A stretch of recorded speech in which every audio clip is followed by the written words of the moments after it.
seeing what really successful companies do is they have standardization, right? To really build a robust organization that can scale, you need specific processes, deliverables, and you need to be regimented in how you execute those over time and with different types of people. So very excited for the podcast today. We have Grant Bowen on with us. Welcome, Grant. Thanks for having me. Excited to be here. Yeah, Grant is the CEO of Peak Projects, and you have quite a portfolio. I'll say, Grant. I was fortunate to hear you on another podcast, as we mentioned, and it's very impressive the company you built, the organization, and really what you're bringing to the industry all across the country. I appreciate it. Thanks for listening. Excited to share more about it. Well, why don't we start here? If I'm not mistaken, I think you have like 70, 75, 80 employees now. Walk us through that. Yeah, that's right. We're a little over 70 employees, and still slowly growing. I started the firm 10 years ago now. We're on our 11th year, and it's been remarkable. It's been very challenging, but very fun. And so I think the reason I love it so much is I just love to help people have a positive experience with real estate development, not just clients, but with the industry partners that we're collaborating with on these projects. I look at them as kind of our teammates. I'm a former athlete, and you're only as good as the group you bring together, and how you can bring those folks together and work with them to kind of achieve the goal, of winning, which is delivering a project or group of projects that meets the client's goals, and also affords the project team of having an exceptional experience working together to execute it. So I worked in-house at a family office for almost a decade, managing private residential real estate projects for one family. And I really loved it. That's where I really learned the ins and outs of what it is we all do and love. And after that tenure there, I realized that there was a larger opportunity, right? There were a lot of clients out there who needed objective advice and objective guidance and objective owners representation. And so, mustered up the courage, left amicably, in 2014, and started Peak Projects. And, over the past, 10 plus years, we've just been, heads down, working really hard for our clients and industry partners.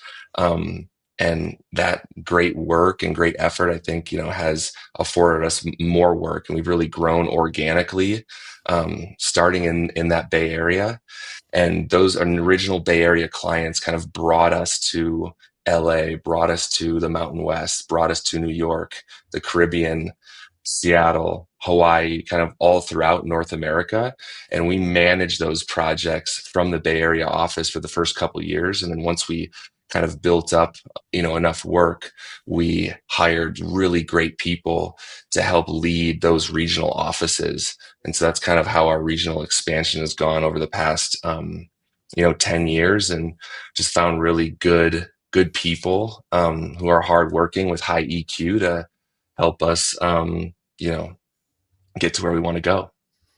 All right, so I have a lot of questions for you, as you can tell, Grant. Yeah. Yeah, I think what's amazing. I mean, just first off, as an owner's rep, right? You're so integral, especially in these really complicated projects, right? You're managing the duration, you're trying to compress a schedule, you're managing budgets, you're trying to work within creators, from the architect, design side, the builder. You got a lot of egos out there between the three of them. You have the client, that typically I would imagine that's hiring you. They're going to be a high, maybe not high net worth, in most cases high net worth, but not in all cases, but people that demand results. And so you're kind of bouncing these different personalities. And to touch on that, you mentioned, I think you're at DPR, which of course you have commercial experience, and a lot of people that have worked in the commercial world, you're used to dotting I's, crossing T's. And so from a system side, you came from a great background to like catapult you, if you will, in your career. But when you bring up EQ, what's really, how do you manage that? How do you find that out in an initial interview? I mean, for me, I look at, if not that we're comparing firms, but I have 25 employees, you have 75 employees. It is there's a lot to manage there. Every time you hire someone, they're an extension of you, right? Yep. You're not in every meeting, you're not on every email. You have to have people that you highly trust that are going to represent you and your brand. How have you been able to scale? Which I think anyone from design, anyone from construction, scaling it's a term that's really hard to do, and most of us in this industry have a hard time doing that. Yeah. Yeah. It's very challenging. I think what's worked really well for us is we really try to approach our interactions with kindness, and it's kind of one of our values. Use business to practice kindness. So, when we're looking for people, we want people who are like genuinely good people, right? Who are going to do the right thing.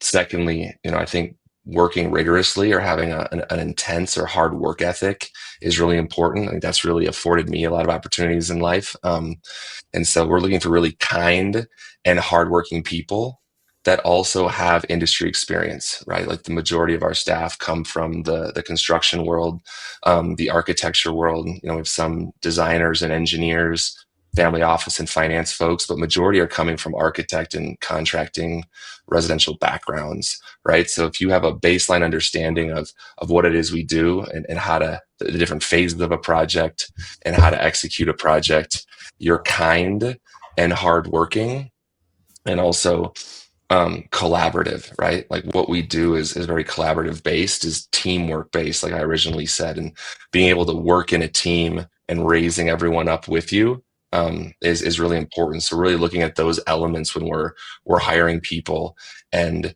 not making any quick decisions or hiring someone just because we need someone really fast, right? And we want to be like very diligent in the onboarding hiring process. We have a full-time recruiter in-house.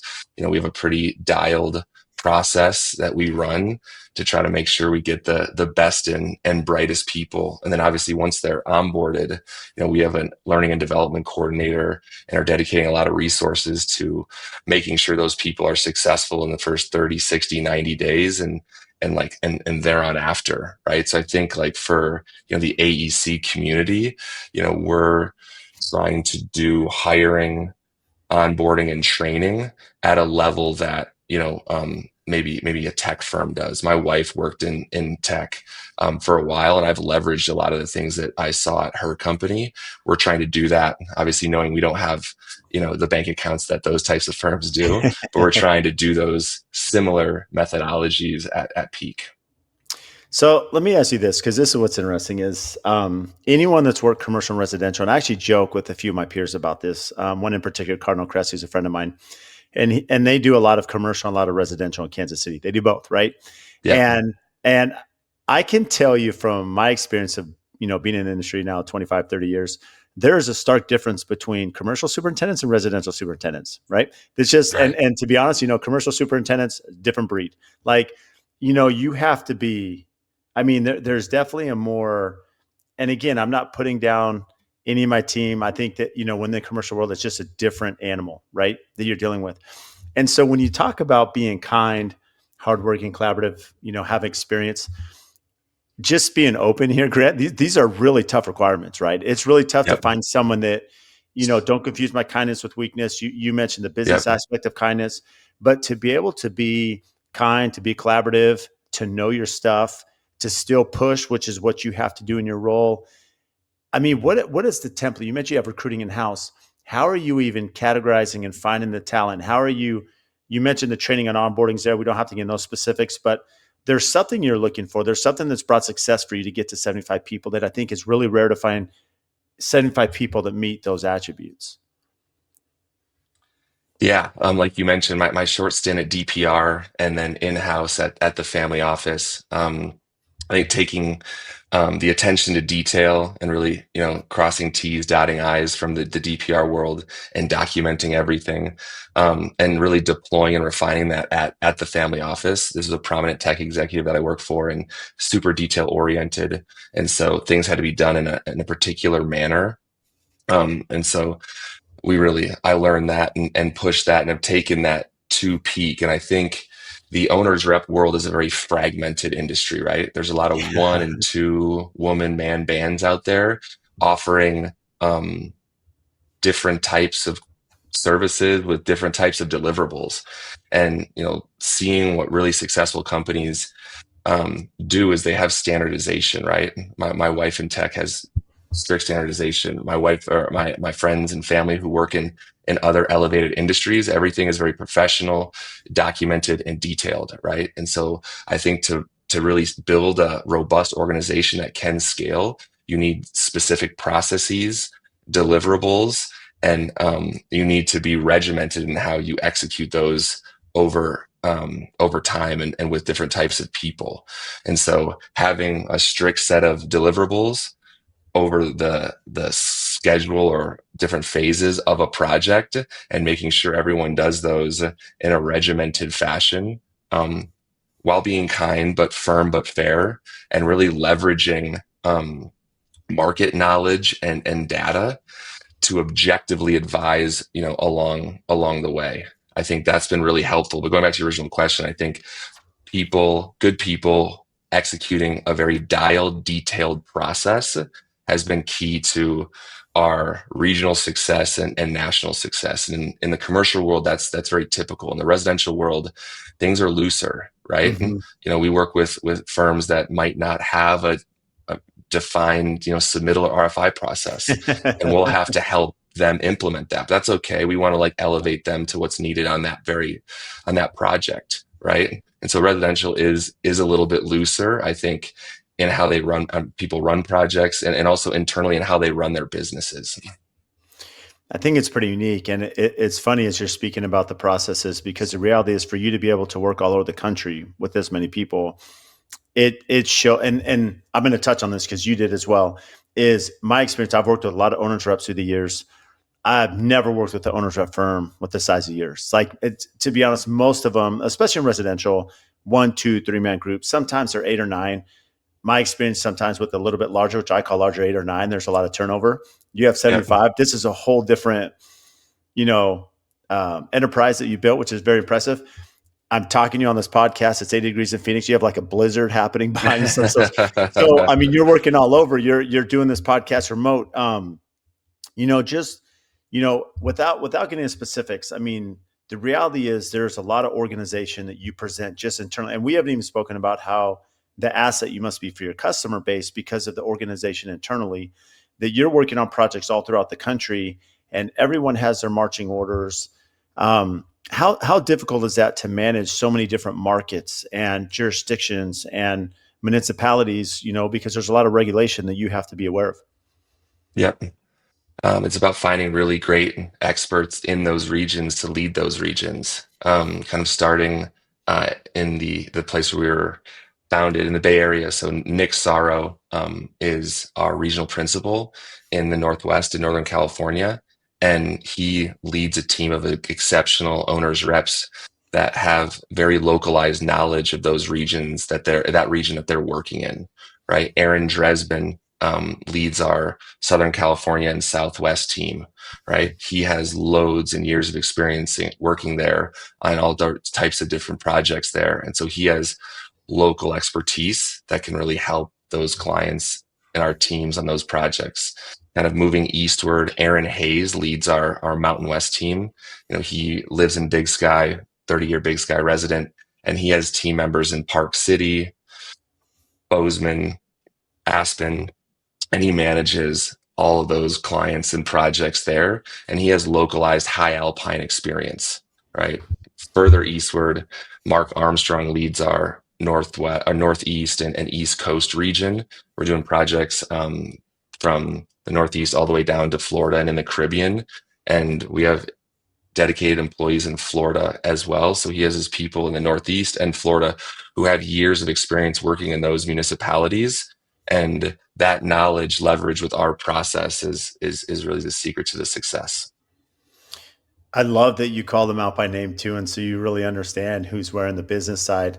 As I think logistically running a company, the business development arm is really important in what you do. I mean, when you have a staff of that size, especially you in the fee business, payroll is going to be your biggest expense. It's going to be something you're thinking about regularly. You're going to be looking at budgets, upcoming projects. How have you, I don't want to say conquered, but understood the business development arm when you have are these principals in these areas doing business development? Where are those leads coming from? I understand that when you are working with this high net worth client, it is a pretty small circle. So there's a lot of referrals that come through. There's probably different architects and designers and builders you've worked with that are referring you as well because of the experience they've had with you. outside of just the referral side, how are you building that marketing strategy to make sure that you had the backlog and work for your team? Yeah. Over the years, it's been all organic. Like in the early years, me and a couple folks were working really hard for a couple key clients, and those projects and experiences helped us get bigger and better clients with multiple projects, right? And a lot of those referrals are coming from folks like you and industry people. And I think that was the biggest key to the success is we're not just getting referrals from clients, right? We're getting referrals from industry partners because they like our style, they like what we bring to the table, and they like that we're an empathetic, collaborative partner. And so general contractors and architects and interior designers have made up the majority of our referrals over our 10 plus years. I came from the family office world, so I have a lot of connections and ties to that world and are working with a lot of those folks, single family offices, multifamily offices, asset managers, et cetera, informing them about what we do and supporting them and all of their clients. As we've grown, we want to stay top of mind to industry professionals, right? So we're constantly networking like you are, meeting up with people in different forms and fashion. And then a big thing we're doing is really always offering to help. I feel like if you dispense goodwill, you get it back equally or more so. So if there are ways that we can support our industry partners or clients unrelated to our projects, we're trying to do that. And that's been, I think, a different strategy, different outlook that's worked, really, really well for us over the years. It's interesting because, I mean, you mentioned just the value side. I think there's a ton of value there that I picked up on, the sense that, like, there are things that you're doing to provide value for your customers or your network that may not pay you for that, but that Yes. value doesn't go unnoticed, whether it's good karma, whether it's Yeah. referral, creating silent salespeople that sell your brand that aren't on your payroll. I mean, Yep. I'm a huge believer in that, the more value you bring people, like the better it builds your brand.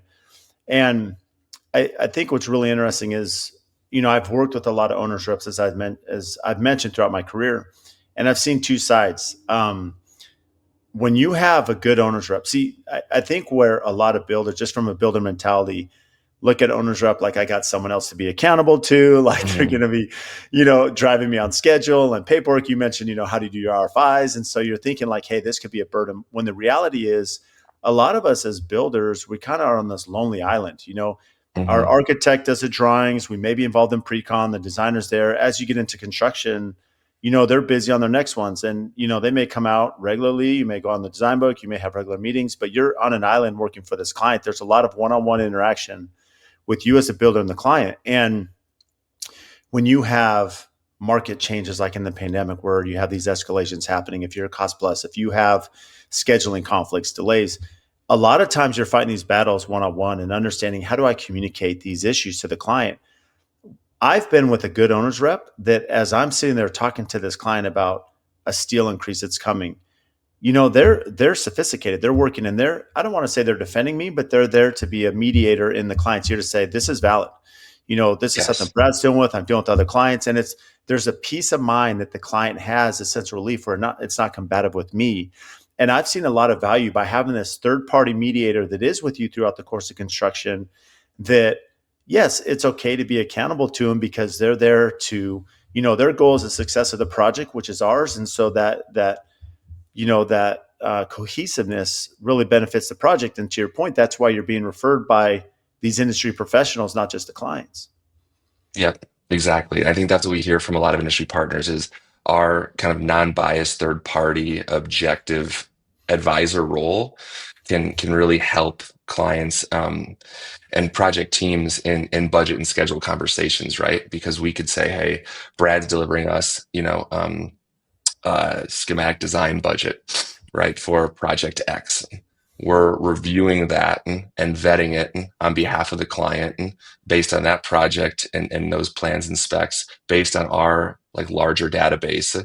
And we can say to the client, Brad's pricing checks out based on our market, data. This is true and valid, right? And I think us saying that, in addition to you and maybe the architect saying that, really builds kind of like ultimate trust to get sign off and approval and move forward. I think that's what we can really help with. The triangle everyone talks about, the owner, architect, contractor triangle. The contractor, good contractors are awesome, amazing professional entities. Same with architects. Owners are rarely professional entities. It's usually a single person or a couple, and they're trying to manage a large thing, without having the experience to do it or the controls or processes in place. And that's where I think we can really come in, and we're that third kind of corporation or third company or third entity. So we have three entities working in unison quickly to move the process forward, because we all know, the client is often the bottleneck on these projects. Great GCs want to put awesome work in place, right? Architects want to develop amazing inspirational designs, but they can only do so with client input, right? And we want to speed that up and help hold clients accountable so you all get what you need to do what you love.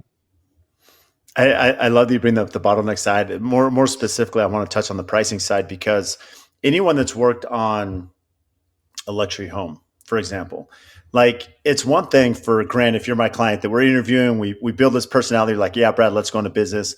Let's have you build our house. Okay. Well, we're a year, 2 years in pre-construction, right? To go through Yep. this extensive design, get through permitting, budgeting, all these things.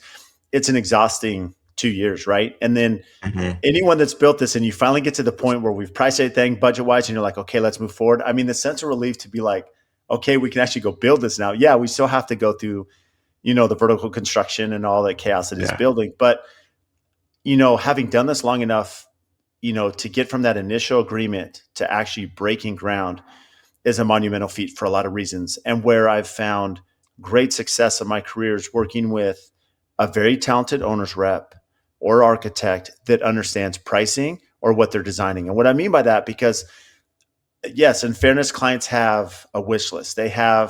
A lot of us have an appetite that's probably higher than our budget, right? And so Hmm.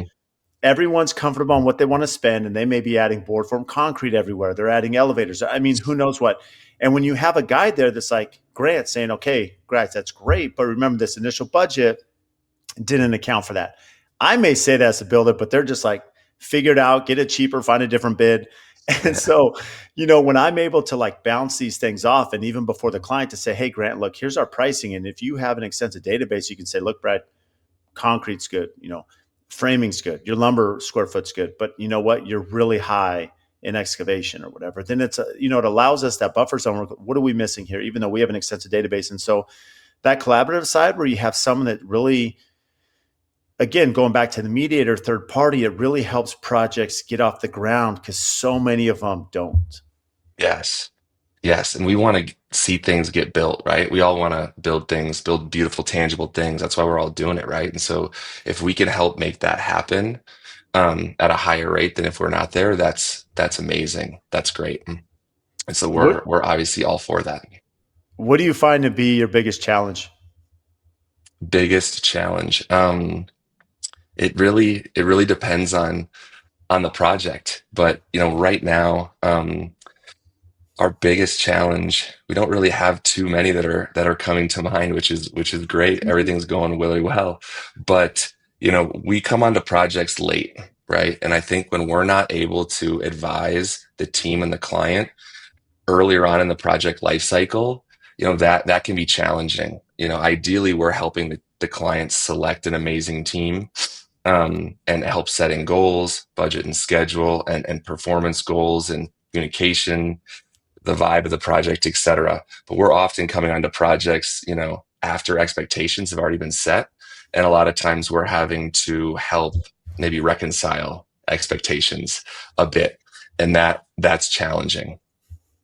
Oh, for sure. I mean, if you're not brought in early, the owner's up, or you're working with selection of architect and designer, or even if that team's been selected and you're working on budget and helping organize the process, I can imagine how that's cumbersome. How for you, I would imagine that throughout your career, there's been a numerous amount of circumstances where you're coming in midstream, project goes south, builder's not Yep. performing, time to call Grant. There's Yeah. probably litigation involved, and now you're coming in trying to figure out where's the baton going to be handed off to the new general contractor, diagnose where the project's at. How do we get it back on track, back on budget, to finish? You know, walk us through just that. How does that change for you going into a project knowing that you're at a point now where there's been, some distress and we're trying to get this back on track? Yeah, totally. We actually recently just took over one in um, the California, Northern California area where we came in halfway through construction, very large project. There was less than ideal communication, kind of roles and responsibilities were a little opaque. And we came in and did a project assessment. So kind of what you were talking about, really understanding the client's expectations, the design team and contractors' expectations separately in all of their eyes where things are breaking down or what's working well and then what isn't, why are we here, and then coming to the client with a recommendation.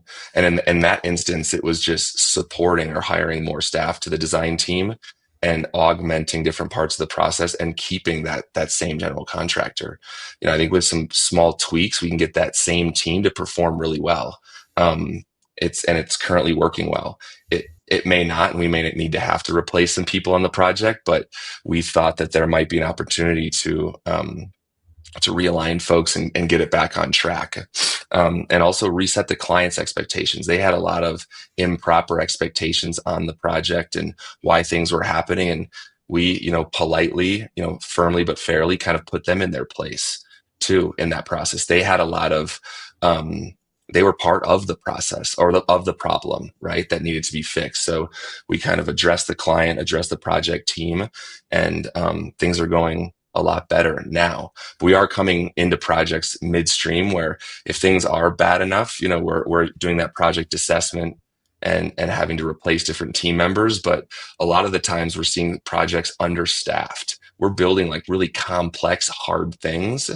And sometimes design teams or contractors haven't done things that hard before. And so they're staffing it with the model that worked for a less complicated project, right? And we're coming in being like, hey, to execute this $3,000 a square foot complex contemporary design, you need X, Y, and Z more than what you have. So we're going to bat for the project team to the client saying, hey, we need to add resources with which to accomplish this project per this budget, per this schedule, per this quality expectation. That happens too.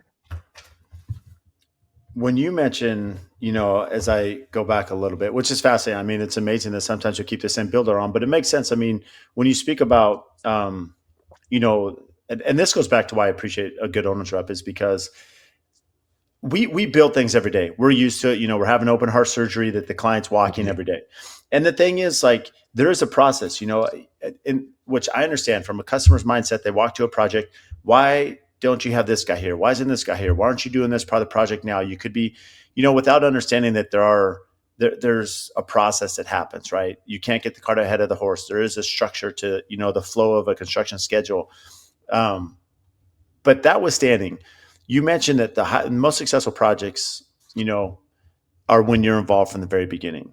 And with that being said, what's your goal in the beginning of a project when you're brought on board? Maybe from a budget aspect, what are you looking at for the client? When they're hiring you and you're putting the team together, how are you starting those first conversations, those first 90 days to kick off a project? Yep. Um, we often get involved as early as due diligence. Like a client will bring us on and we'll work with them and their team, real estate agents, et cetera, to help select a property and then help perform due diligence. So we get involved as early as that. And in that process, we're managing different inspections, kind of going usually a couple layers deeper than the average agent would. Um, for example, if we're acquiring a home on a steep hillside in San Francisco, we want to do geotech, structural analysis, go way deeper than an average home inspection. We've also done due diligence in Montana on raw land and have biological, archaeological studies done, um, wetland studies, et cetera. So we're helping as early as that. But let's say a client comes to us after something's been acquired, and they say, hey, Peak, we want help putting this team together and really kicking this thing off in the right way. Usually the regional principal and the dedicated team is going to meet with them, sit with them, and talk about their goals. Why did they buy this project? What's their vision for the property? And really have them talk to us about that. And then with that information, or as much information as we can pull out of them, including vision, goals, excitements, budget, schedule, quality, any design ideas they have, GC ideas they have. We want to take kind of all that, sit with it, digest it, and then come to them with, a proposed project plan. Like, hey, this is what we think a project like this is going to cost. This is how long we think it's going to take. And here are some design and construction team members we would love to put on a short list and run through an RFQ process to get awesome information about them, have you interview them to make a collaborative, informed, and objective decision kind of on those different team members. And then from there, we can help clients engage the different team members contractually, set up, the proper meeting cadence. And really with a great team, we can sit back and support that process going forward. When you mentioned the RFQ, the request for qualification there, what are you looking for in the general contractor? As you're interviewing them, what are things that really stick out to you that would make them look like a good candidate? Yeah, we ask a lot of questions. We want to understand who owns the company, how the company is structured and set up. Basic stuff like what softwares do you use, document samples, etc. And then what we really want to understand is if we're building, this type of project in this type of place, we want to understand, have you built things similar to that in that place? And then really want to dig in on who's going to be staffed on the project Mhm. and what are the qualifications of those people. Have those same people been with the company for a while? Have they built, similar typology of projects in that location? Like that's kind of ideal. And then with that data, we can kind of compare side by side and objectively share with the client, here are the strengths and weaknesses of these different players.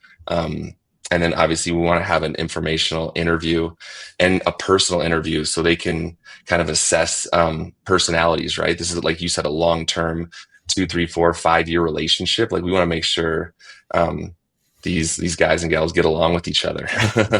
So we want to, like, obviously test or gauge, basic organizational structure, succession, all of that, the nuts and bolts of the company, kind of coupled with experience, coupled with personality. And with those three things, I think we can really help clients make an informed, objective decision. Yeah, it's really important. I know. I'm sure from your commercial background, you did some of that as well. In the RFQ process, to understand who the team's going to be involved, and their document control is a huge part of what we do, especially on these really Yeah. complicated projects. Um, as you're looking at budgets and you're working Yeah. through that with the client, I mean, walk us through probably for those listening that may not be aware. I mean, I would imagine that you have an hourly fee. I mean, you're probably, I don't know if you do a not to exceed, if it's open ended. Maybe from your structure, how do you go into a project trying to guesstimate what that duration will be, your involvement, and set that expectation with the client? For peaks fees, right? Yeah, for peaks. Yeah. Yep, got it. With our experience of doing countless projects over the past 10 years, like we roughly have an idea on how much our fees would be on a monthly basis. As an objective advisor, we feel like our cost shouldn't be tied to the project cost. We feel like it's a disalignment of incentives. And so we've implemented kind of two models, an hourly not to exceed, and then like a value-based fixed fee for the duration of the project, and we've done projects in all these different regions. If it's a remodel or new build, et cetera, we roughly have an idea on how long that would be and how much per month. And early on in the project, similar to a GC, right, we're giving a client a range, right? We want to, probably like you guys, want to avoid giving a very specific number because in the beginning we have limited information, right? And so we want to provide a range to the client and how much our fees could be based off the assumed duration and complexity of the project. It's funny because as I look at you now, I can imagine, was I fortunate to have Grant on the podcast 10 or 11 years ago when you started your company. And the reason I say that is because I look at myself in business now. So much of running your business as you as an operator is confidence, right? Like I'm sure you've had successes, you've had mistakes, you've had, Yep. these things that really help you build the model that you have today, right? And so Right. now at Peak Projects, like, you have this exceptional model. You speak with confidence. If you were selling to me, it'd be a no brainer. Yeah, this is someone that's highly experienced. They're going to help me get this. I don't have time to be there every day, micromanaging, babysit. I need someone who's going to operate for me. Yep. Um, Early on, as you look back in your career, I would imagine that, understanding how long it's going to take you, the cost, how has that changed over time to understand now as you've staffed and you've scaled, you understand the different entities and, um, that web of, support that you have internally. How has that changed now as you look at the success of projects probably today when you went in to maybe when you first started 10 years ago? Definitely. I think early on, right, it was just for the first year it was me, then the second year was me and another person, and then started adding additional staff. And I think I learned that, it wasn't efficient for me to do everything soup to nuts, right? From Dropbox management or, Google Drive management up to talking to high net worth individuals, right? And everything in between.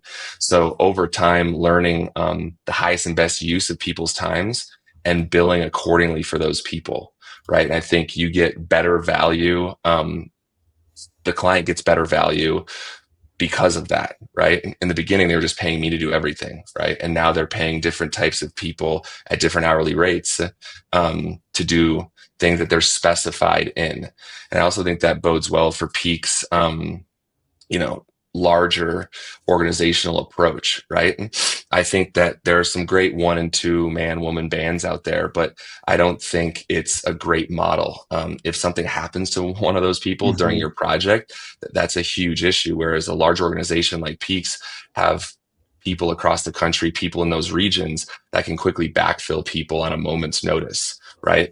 And so I think that's been really helpful too as we've grown and learned. Like I never took a vacation back in the day. Now we have a great culture where we have people who can backfill people so people can take vacation and have a good work life balance. Like we didn't have that when we were a smaller organization. And so I think all those things kind of bode well to giving the client the highest and best value and running, a great organization where people have a good work life balance. There's a good culture and there's a healthy perspective in that front. I love that, and I have to give this little nugget. Kieran O'Hare, who introduced us, he's a good friend of mine, and he Yeah. spoke so highly of you, which definitely has not disappointed. Your time on this podcast, but as you mentioned that, it's interesting because there are I don't want, I don't know proportionally what the amount would be, but there are some clients that are like, hey, I want Grant on my job, or I want Hmm. Brad to run my project. And I'd Yep. say they're more few and far between.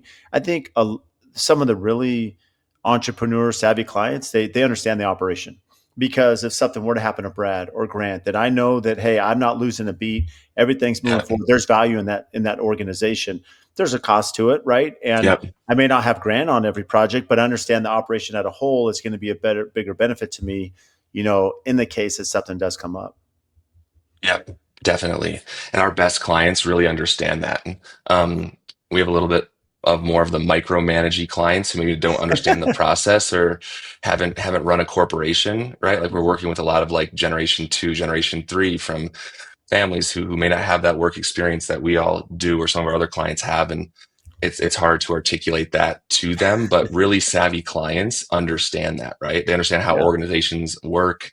They understand that like grants not going to be on your project because I'm making sure the organization as a whole is healthy and not your one individual project, right? And so, and if they think that doesn't work for them or they need someone and it doesn't work for our organization, like we're going to politely pass and refer Yeah. them to another owner's rep that may be better suited to fit their needs.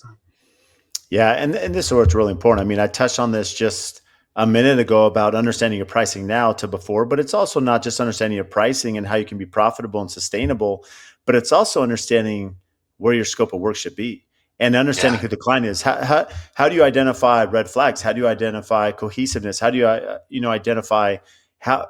is this client, is this relationship going to be very strong because we align in how we view the world, business, economics, whatever it may be. Yeah. Over the years, we kind of developed an ideal client profile and kind of use that to help with our talking points when we're talking to new clients. And some red flags are just not being able to converse in a fun way, right? Like if they're super intense and just grilling you from the start. I know I can take it. We can all take hard clients, but they have to have some compassion and respect for us as people and what we do. So if there's not like a jovial back and forth, that's a red flag. If just coordinating to get on a first meeting is hard, this is like the honeymoon phase, right? We're getting to know each other. It should be exciting. You're excited to go back and forth. But we have some clients who we get an interview or intro to, and they're super slow or sloppy to coordinate with us. That's another red flag. If like it doesn't work, if it's not efficient now, what's it going to be like when we're 2 years in the trenches and stuff is more difficult? So those are just two kind of like easy, high level things that we look for. We also want to understand through talking about their project and the process, what they know and how they're going to react. If clients have done projects before, we want to understand like what went well for them, what didn't, and what their pain points are. And usually sussing out as much information as we can on that first call to then kind of evaluate, does this person match our values, right? As a company, is this person going to be great for us to work with long term? Um, with all that information and evaluating them based on our ideal client profile and our values and stuff, we can usually suss out a good client or not. We'll be honest, some get through the cracks, right? And we have to deal with that. But we have a high success rate, and it's getting better with time. It's funny how much more time, I see myself spending on the ideal client, right? And understand that relationship. It's so much different. Like when you first start out and it's like, oh, I just got a job. I can't wait. I just need to get this job. This is going to Yes, be a great, monument as, to take me to the next level. It's going to catapult me next. And you don't realize it. Maybe I bit off more than I can chew. So not only the project itself and the expectations with that project, but also, that client dynamic. totally. And full disclosure, we have had to let go of clients in the past when it started off strong and then it got very toxic, right? And just because it's a 20, 30, $50 million project for some very prominent person, like in the beginning, I would weather the storm and take Yeah. anything to just do it and execute it now. I don't want to subject my people to that, right? These are like long-term projects and just want to make sure that there's a good fit. We need to take some heat and it's going to be challenging at times, but want to make sure for the most part, for Peak's employees' working experience, we want it to be like positive and exciting. And that's how we can get and retain the best people if we make sure they're working on the best projects for the best clients. So if a client's not working out or it becomes toxic, like we are taking a good hard look at that and seeing if it makes sense to proceed.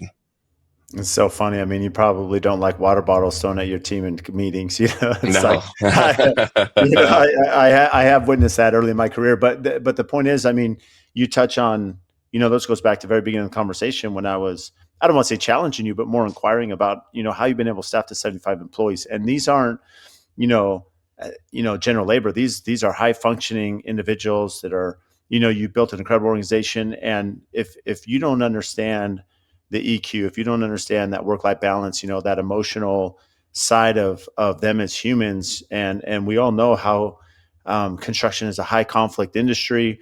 You're dealing with a lot of dollars, a lot of expectations. I mean, it can wear on people, and if you have a tough client, any of us know a tough client makes us sometimes all want to retire. So Yes, exactly. Yeah, you nailed it. It's really about that balance that becomes more and more important as peak ages, as I age, right? Like you want to make sure it's a good fit for the long term. We only have like so many projects we can do in a lifetime. We want to make sure the majority of them or most of them are fun and fulfilling. And in the early years, architecture, great architecture gets me excited, right? But you know, we would almost rather work on a less interesting project for an amazing client than an Mhm. amazing piece of architecture for an a-hole. Oh, it's such a favorite comment. I mean, it's so true because I can completely relate.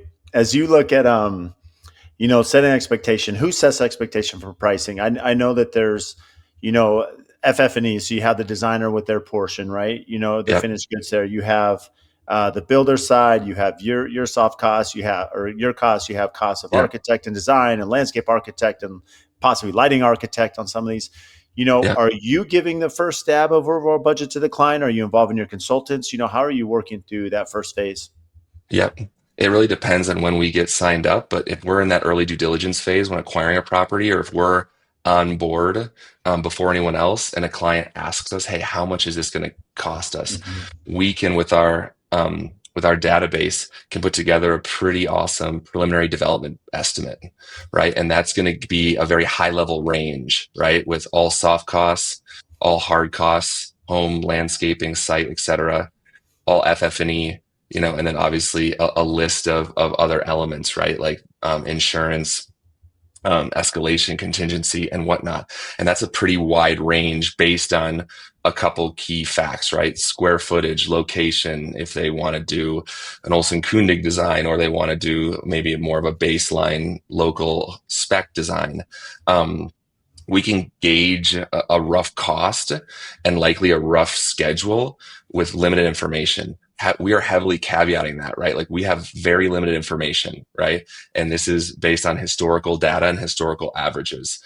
But we love it when, if we get on board early and there's an architect and builder like yourself, we want to leverage your experience. We think if we can leverage the most people we can leverage all their experience and knowledge to better advise the client early on. So we might produce the first draft of that and then have you guys look at it and say, "Hey, does this cost per square foot resonate with you, or is this in line with what you're seeing in Arizona?" Right? And we want to leverage kind of that group think mentality to then improve that preliminary development estimate and then collectively present it to the client if they're open to that. Some clients want to just talk to us about it and we'll present it.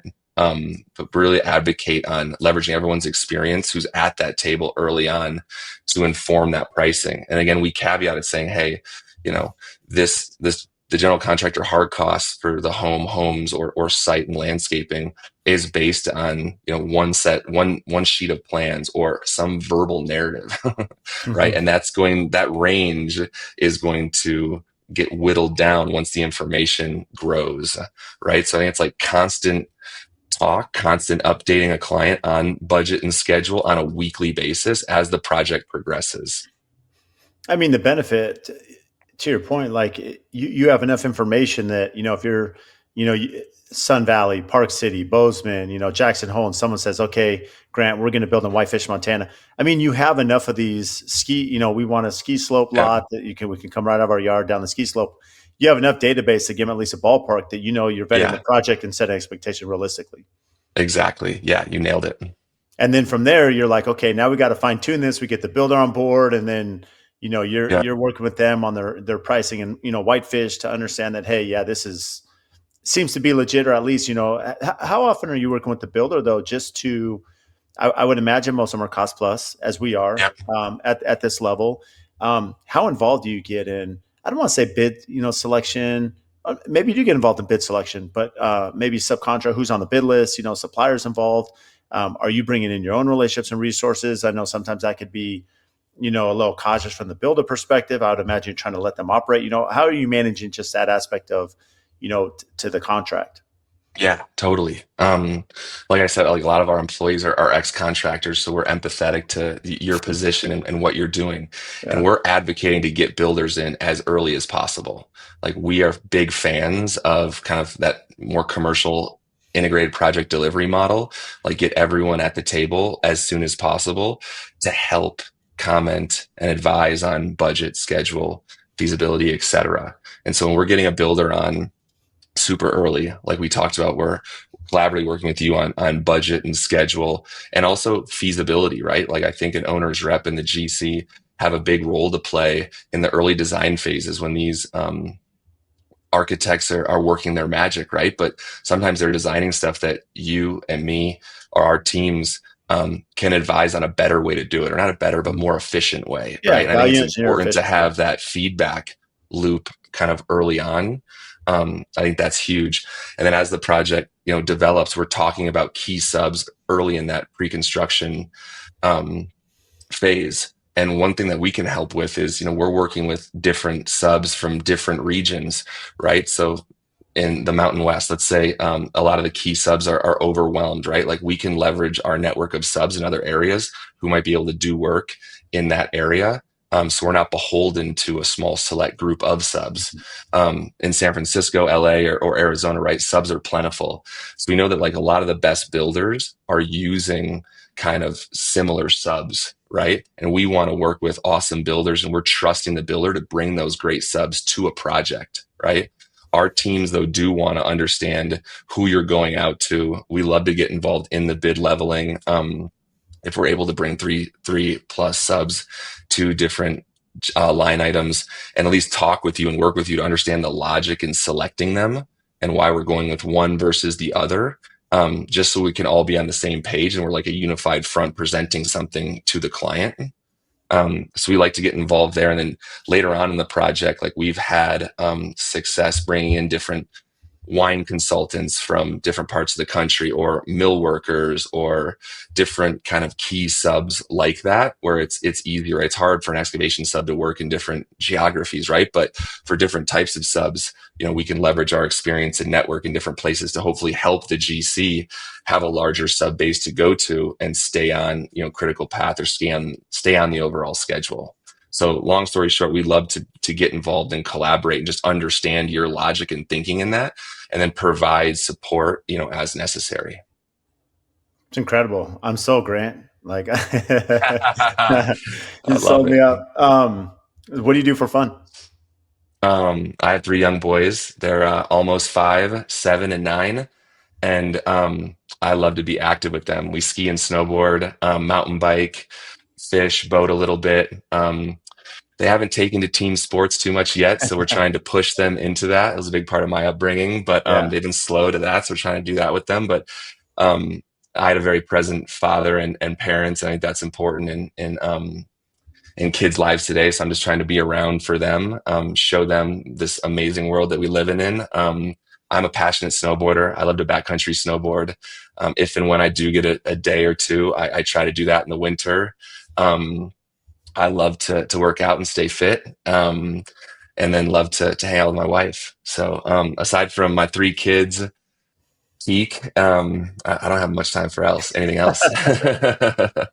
It doesn't sound like it. I mean, anyone, three boys, and it's an adventure for sure. So Yeah. it's incredible. Well, Grant, I mean, you've been amazing. I want to be sensitive to your time, and can't thank you enough for the value brought on. I mean, it was I just really appreciate the time you made, and the knowledge you brought forth. So thank you. No, thanks so much for having me. It was super fun. Love to be helpful and work with great people. And soon we'll be working together. I love it. Let's make it happen. If you get value from the show, please support us by giving a 5-star rating and review on whatever platform you listen to. And I also have a favor to ask. We've had some incredible guests that come on and share their wisdom, their knowledge about their business. So if you have friends or family members that could benefit from those episodes, please share it with them, as well as any other business owners that you're networking with that could get value from the podcast or certain episodes. Please share those as well. Again, subscribe, make sure you're following. Any questions that you have, topics. We've had listeners reach out about certain guests that we should have on the show. Again, brad.l@aftconstruction.com. Email me for topics to address, guests that we should have on, and even if you think you'd be a great guest for the show. So again, thank you for all your support, and we'll see you next time.